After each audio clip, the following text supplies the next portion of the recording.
오늘 말씀의 제목은 에돔의 족보입니다. 에돔의 족보. 족보라고 할 때에 의학사전을 이렇게 찾아보면 이렇게 정리하고 있습니다. 한 족속의 계통과 혈통 관계를 밝혀놓은 책이라고 이렇게 의학사전에 그렇게 말하고 있는데요. 또 이런 표현도 있습니다.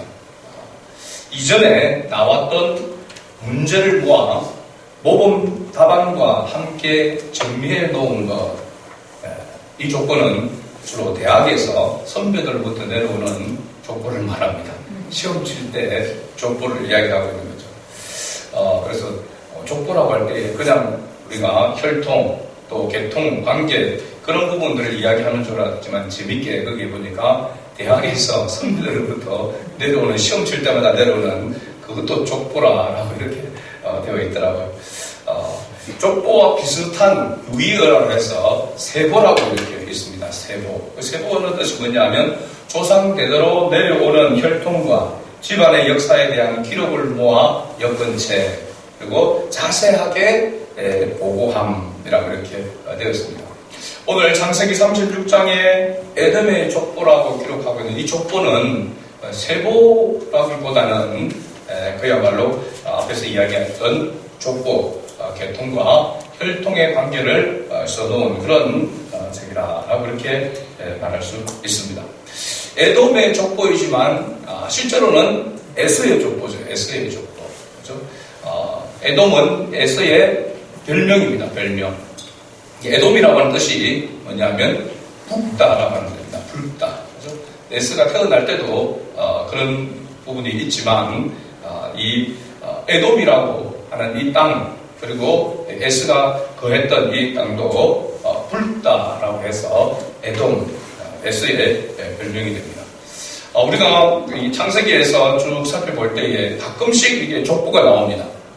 보면은 노아의, 아담의 계보, 아담의 족보가 이렇게 나오고, 그 다음에 또 노아에 대한 족보가 나오고, 이렇게 해서 가끔씩 족보가 이렇게 나오고 있는데, 이 성경에서 족보가 나올 때마다 어떤 하나의 룰이 있습니다.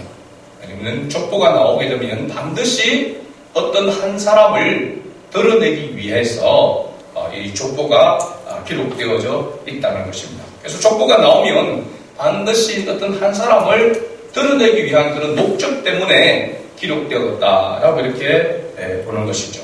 근데 지금까지 우리가 보면 아담의 계보에서 나오는 족보가 뭐냐면 어떤 사람을 드러내기 위함인가라고 볼 때는 노아였습니다. 노아. 그죠? 그 다음에 노아의 족보를 통해서 나오는 사람이 누구냐면 누굴까요? 아브라함입니다. 근데 아브라함이라고 하기 전에 그 사이에 뭐냐면 데라의 족보라고 이렇게 나옵니다.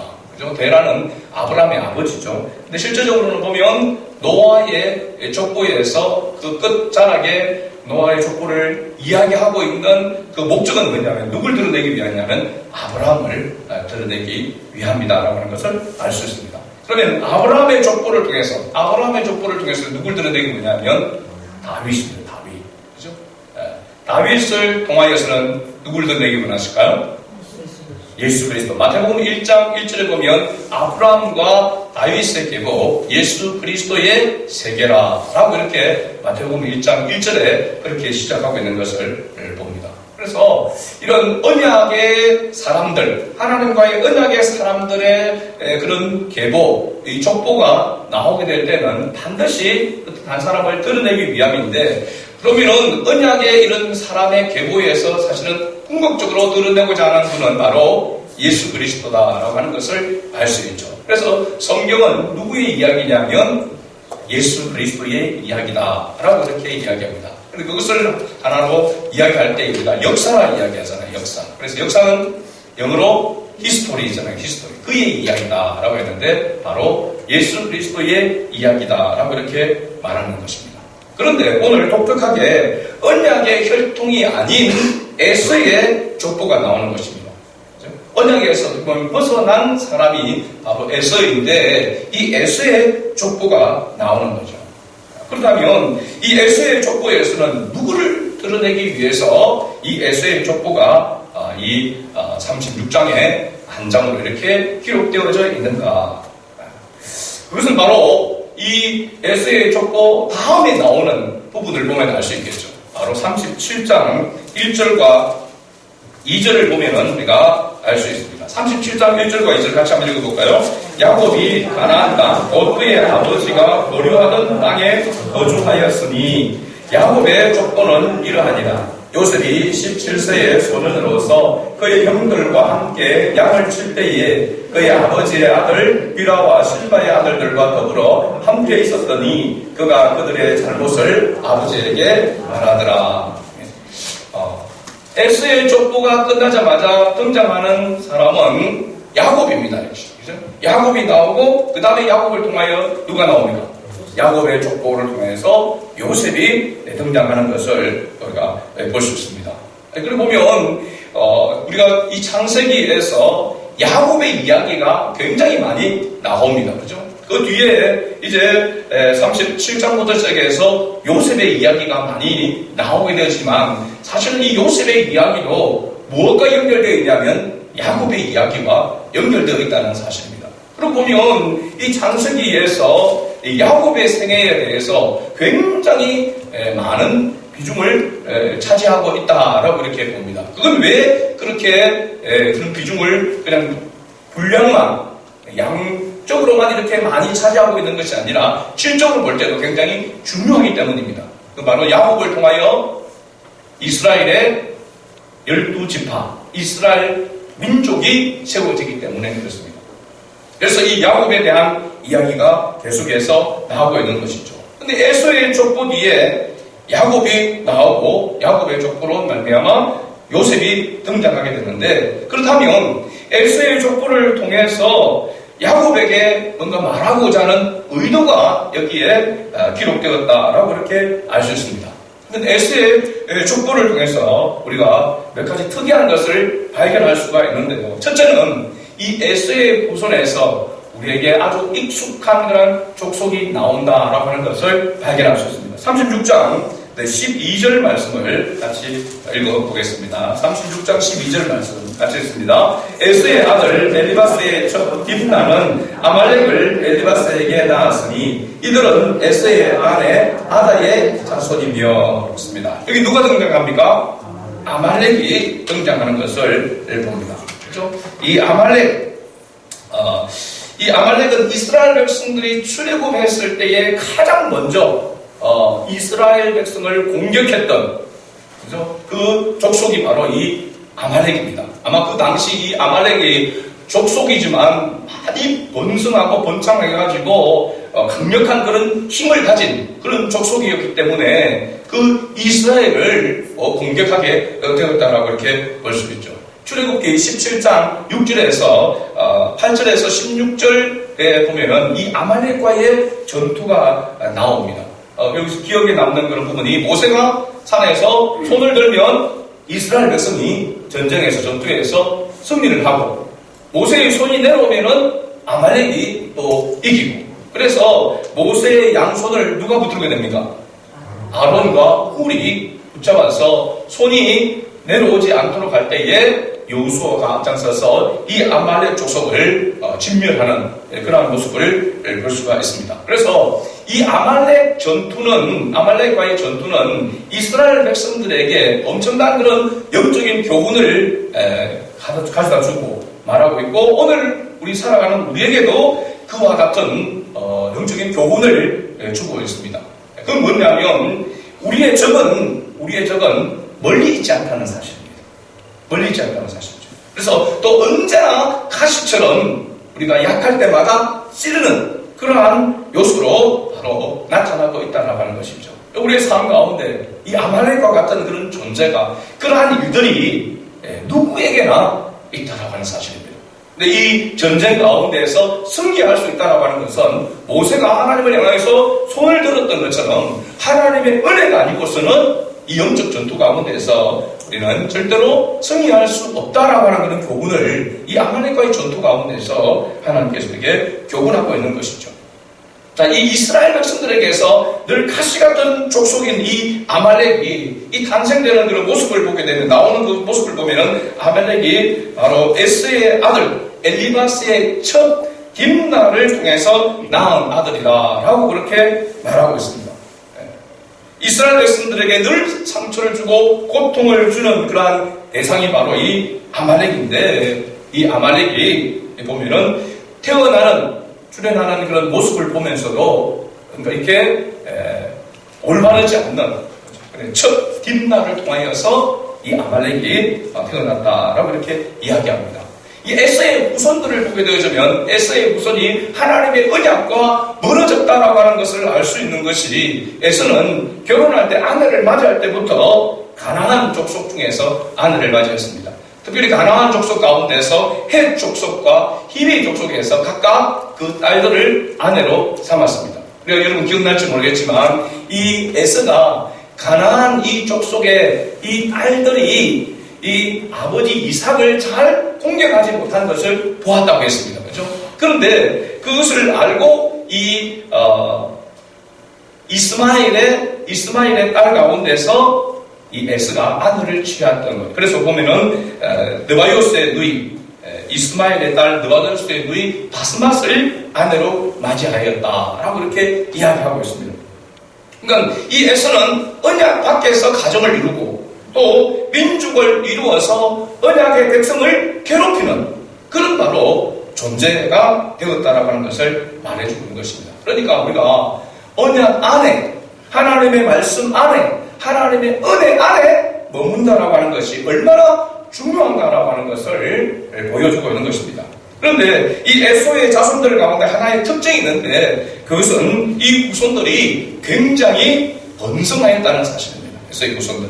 창세기 27장에서 에서는 동생 야곱에게 속임을 당하여서 장자의 축복을 빼앗기고, 그러면서 울면서 통곡하면서 그 아버지 이삭에게 자기를 축복해달라고 이렇게 애원했던 그런 장면이 나옵니다. 창세기 27장 39절에서 40절에 보면은 이 에스가 아버지 이삭에게 울면서 그렇게 이야기합니다. 그 아버지 이삭이 그에게 대답하여 이르되, 울면서 복을 달라고, 남은 그 복이라도 달라고 이렇게 이야기할 때에 이삭이 이 에서에게 대답하기를, 네 주소는 땅의 기름짐에서 멀고 또 내리는 하늘 이슬에서 멀 것이며, 너는 칼을 믿고 생활하겠고 네 아우를 섬길 것이며, 네가 매입을 벗을 때에는 그 멍에를 네 목에서 떨쳐버리리라 라고 이렇게 말했습니다.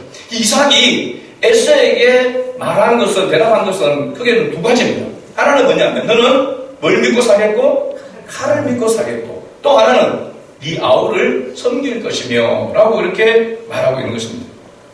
여기 칼을 믿고 살겠다라고 하는 것은 뭘 말하고 있냐면 세상적인 힘을 말합니다. 권력을 말하면서 힘을 말하고 있는 것이죠. 그죠? 당시 세상을 살아가는 일에 있어서는 가장 중요한 것이 힘이었습니다. 힘. 그죠? 힘으로 지배하고 약한 자를 굴복시키고, 그죠? 강자만이 살아남는 그런 시대 속에 있단 말이죠. 지금도 실제로 보면은 마찬가지입니다.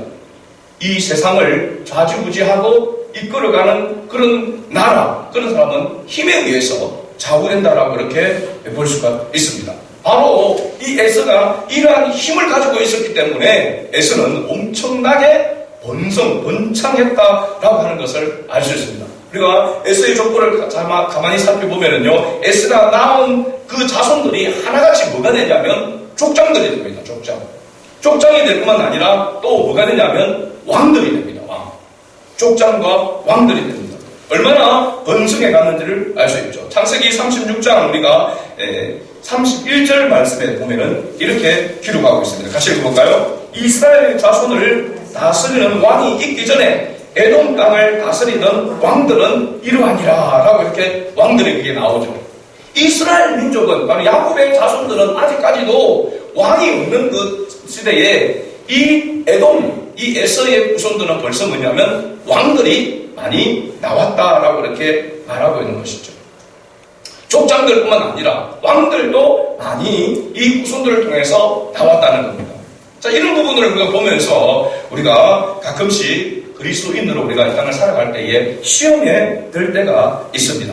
하박국 선지자도 그러한 시험에 드는 부분이 있죠. 그렇죠? 하나님의 택한 백성들은 노예 생활을 하고 여러 가지 속국이 되어서 늘 조공을 바치고 얼음을 이렇게 당하고 노예로 끌려가고, 그런데 하나님을 알지 못하는, 할례받지 못한 이방 족속들은 저렇게 번성하고 그렇게 살아간단 말이죠. 그 부분에 대해서 하박국 선지자가 탄식하면서 때로는 하나님 앞에 도전하는 그런 모습을 보게 됩니다. 결국은 하나님께서 하시는 그 일을 알고 비록 무화과 나무가 무성치 못하며 라고 이렇게 하면서 난 여호와로 말미암아 즐거워하리라고 이렇게 고백하고 있지만, 이 하박국 선지자가 가지고 있던 그 마음을 우리도 그리스도인으로 이 땅을 살아갈 때에 우리가 많이 시험을 받을 때가 간혹 있다라고 하는 사실입니다. 그렇죠? 열심히 믿음으로 살아도 찌들이 궁상을 떨며 살고, 예수도 안 믿고 믿어도 막 대충 세상과 타협하면서 믿는데도 이상하게 폼나게 사는 그러한 것을 우리가 볼 때에 시험에 들 때가 있단 말이죠. 야, 이렇게 열심히 신앙생활 해도, 헌신하고 충성해도 이렇게 어렵고, 대충 해도 그냥 11주도 안 하고 주일 성수도 안 하고 그냥 대충 어떻게 보면 나용 신자 같은 그런 모습으로 신앙생활을 해도 잘만 먹고 잘 사는 그런 모습을 볼 때에 우리가 시험에 들뻔할 때가 한두 번이 아닐 것입니다. 여기도 마찬가지고 목회자인지도 마찬가지고 누구나 할 것 없이 그런 것입니다. 에서와 야곱을 비교해보면 어느 때까지는 에서가 월등히 잘 살고 번성하고 창대했다라고 하는 것을 알 수 있습니다. 그런데 나중에는 에서가 동생 야곱을 뭐 할 것이라? 섬길 것이라 라고 그렇게 말하고 있습니다. 이 말씀대로 그렇게 한때 잘 나가고 이스라엘 민족을 괴롭혔던 이 에돔은 결국은 이스라엘 족속들이, 이스라엘 백성이 가나안 땅을 정복하게 될 때에 이 에돔도 정복당하게 되어지게 됩니다. 속국이 되어지고 결국 나중에는 흡수되어져 버리는 그런 꼴이 됩니다. 그야말로 이 이삭이 에서에게 말했던 것처럼 너는 칼을 믿고 생활하겠고 그러나 이 아우를 섬길 것이다 라고 하는 그 예언의 말씀대로, 그 예언대로 이 에서의 족속들은 바로 언약의 자손들의 흡수되어져 버리는 그러한 섬기게 되어지는 그러한 모습으로 결국은 되고 말았다는 사실입니다. 그래서 우리가 신앙생활하는 가운데서 가끔 우리가 부분적으로 보고 눈에 보이는 것만 보고 우리가 살면 안 된다는 사실입니다. 대부분 우리가 세상을 살아갈 때는 눈에 보여야 믿는 경우가 많습니다. 그러나 눈에 보이지 않아도 믿어야 되는 그런 경우들도 있는 것이죠. 우리가 그리스도인으로서 신앙생활을 할 때는 어떻게 보면 세상 사람들은 눈에 보이는 것만으로 믿으려고 하지만 하나님은 눈에 보이지 않지만 믿어야 될 것, 또 믿어지게 하는 그런 은혜가 있다라고 하는 사실입니다. 그래서 눈앞에 보여지는 것, 우리가 알고 있는 근시안적인 그런 기간 동안만 우리가 사람들이 잘되고 번성하고 번창하는 그 모습을 보고 우리가 부러워하거나 그것을 통해서 시험에 들면 안 된다는 사실입니다. 하나님은 결국은 하나님의 백성을, 이 세상을 심판할 자로 하나님께서 세우셨다는 사실입니다. 그래서 이러한 우리가 자부심을 가지고 주님과 함께 왕노릇하게 될 주인공임을 잊지 말아야 된다고 하는 것을 바로 이 에서와 야곱을 통해서 우리에게 교훈해 주고 있는 것입니다. 두 번째, 에서의 족보를 통해서 나타내고자 하는 이유는 야곱을 향한 하나님의 보호하심 때문입니다. 창세기 36장 우리가 6절에서 8절 말씀 우리가 읽었던 그 말씀에 보면은 에서가 자기 아내들과 자기 자녀들과 자기 집의 모든 사람과 자기 가축과 자기의 모든 짐승과 자기가 가나안 땅에서 모은 모든 재물을 이끌고 그의 동생 야곱을 떠나 다른 곳으로 갔으니, 그 다음부터 같이 읽어봅니다. 두 사람의 소유가 풍부하여 함께 거주할 수 없음이라. 그들이 거주하는 땅이 그들의 가축으로 말미암아 그들을 용납할 수 없었더라. 이에 에서 곧 에돔이 세일산에 거주하니라. 여기 7절 말씀에 보면 두 사람이 소유가 풍부하여 함께 거주할 수 없음이라. 어디서 많이 본 것 같지 않습니까? 데자뷰가 되는 그러한 사건입니다. 언제 나타났던 사건입니까? 아브라함과 그 조카 롯이 함께 거주할 수 없어서 따로 이렇게 나누어지게 되었던 그 모습을 봅니다. 그러니까 아브라함과 조카 롯의 그 일들 가운데서 우리가 볼 수 있는 거죠. 아브라함이 롯에게 네가 좌하면 나는 우하고 네가 우하면 나는 좌하리라. 선택권을 온전히 자기 조카 롯에게 이렇게 주었던 사건이죠. 그죠? 그 가운데서 이 롯이 요단 그리고 이 소돔과 고모라 이 땅을 바라보면서 정말 그 감탄하고 했던 그 모습이 뭐냐면 그 땅은 애굽 같고 애굽의 땅 같고 여호와의 동산 같더라. 기억납니까 여러분?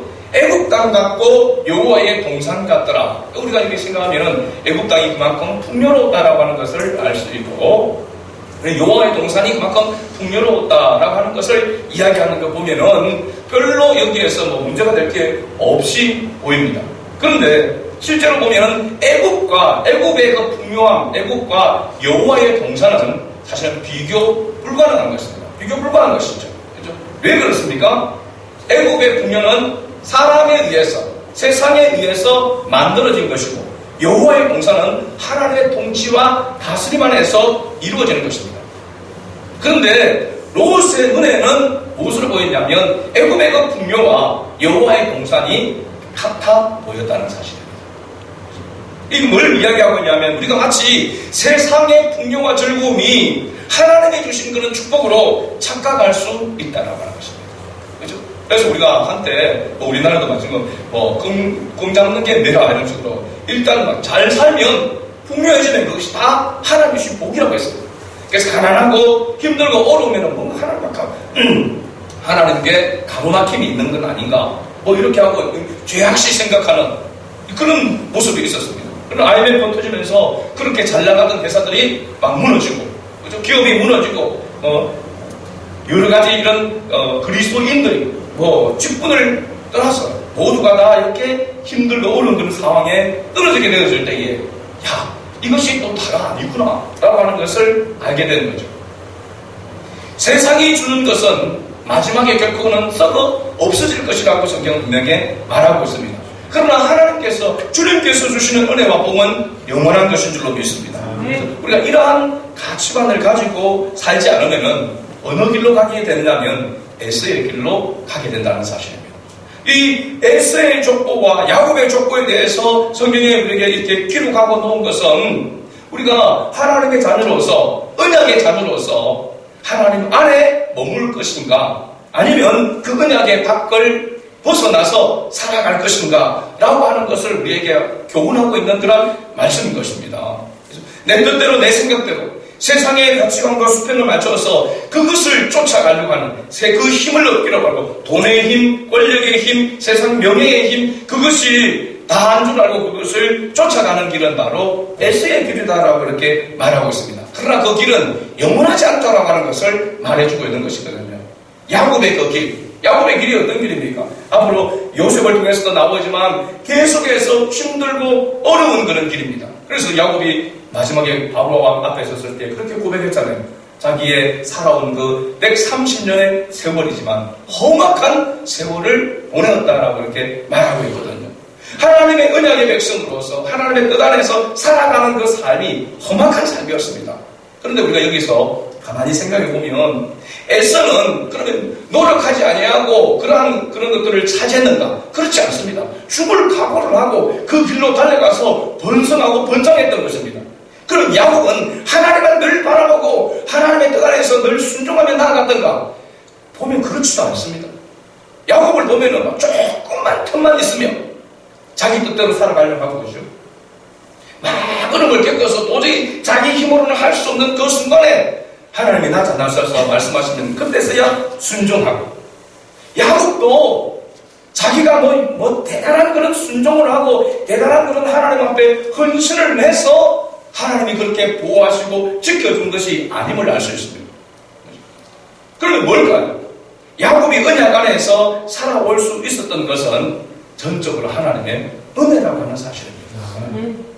야곱이 잘났어도 아니고 야곱이 그렇게 견디고 그 언약 안에 머물 수 있었던 것도 하나님의 은혜가 그에게 부어지니까 가능했던 것입니다. 틈만 나면 야곱도 에서의 길로 가려고 발버둥을 쳤던 사람이 바로 야곱입니다. 그죠? 우리도 하나님의 뜻대로 살아가려고 늘 이렇게 발버둥을 치고 하지만 또 어떤 한편을 보면은 끊임없이 또 세상의 것을 더 많이 차지하고자, 우리 장로님 기도하신 것처럼 내 힘으로 안 되니까 주님의 힘이라도 빌려서라도 내가 원하는 것을 차지하려고 하는 그런 만몬의 그런 하나님을 우리가 추구하며 살아갈 때가 얼마나 많이 있습니까? 그럼에도 불구하고 우리가 그것이 다가 아니고 주님을 따라서 살아가려고 하는, 그래서 주님의 원하는 예배의 자리로 나아올 수 있는 것은 하나님의 은혜인 것입니다. 그래서 여호와께서 이끌지 아니하시면 주께 나올 자가 없다라고 하는 말씀은 틀림없는 사실인 것이죠. 그렇게 번성하고 떵떵거렸던 에서와 그의 후손들이었지만 야곱의 자손에 비하면 한 장에 기록되는 것으로 끝납니다. 어떻게 보면 이 에서의 족보는 야곱의 생애, 그 야곱의 생애에 비교하면 그냥 그야말로 빙산의 일각이죠. 한 페이지로, 한 장으로 그냥 기록해 주는 것으로 끝난 것을 볼 수 있습니다.